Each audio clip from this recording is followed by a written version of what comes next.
you've got to hear me out here. Okay, this all is right. what happened to Lauryn Hill. Okay. Okay. She was in the Fugees before she released her solo album, so in the 90s for a few years with Wyclef Jean. Right. And then in 1998, she released The Miseducation of Lauryn Hill. Every critic fell over themselves praising her. She won a bunch of Grammys, including a Best Album of the Year. Yep. She sold over 10 million copies of it. It was the first woman rapper to ever sell that many albums. Then she kind of like stepped back a little bit during the fury of all, because it was just, it was the future of music. Yeah, It was defining neo soul.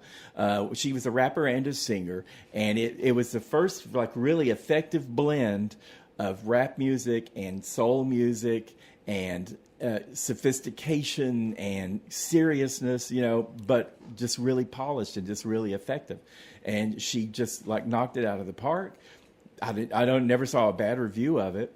Then she did something called she did an MTV acoustic, unplugged a couple of years later, and they recorded that live. So she did release that live album. Never put out another album. Yeah. Never. Not a single one. So it's like, what happened? Right. Well, that is interesting. So what happened to Lauryn Hill is she was messy. Okay? She and Wyclef Jean, this is pretty generally acknowledged, were having an affair the whole time they were in the Fugees. Right. He was married, or not, but they got more and more strife. So they broke up in 97, and she decided to do this solo debut album. And this album, Wyclef Jean said, let me help you out with that. And she said, nope. So she did it on her own. Now, she wasn't really ever a soloist. She was part of this group, and he was a big part of it. She didn't really have a network of people to help her along with her career. She was completely intimidated by how well her album did. But anyway, she was raising kids, and she was put off by the music industry, and she tried writing music and stuff like that here and there, but she just basically walked away after being... We were talking about her at the end of the 90s, that she was going to define music in the new century. Yeah. And instead she walked away, which she was like the biggest anything ever. And so people today probably don't understand, young people today at least, don't understand just what a revolution she was supposed to be leading, and then just cut off.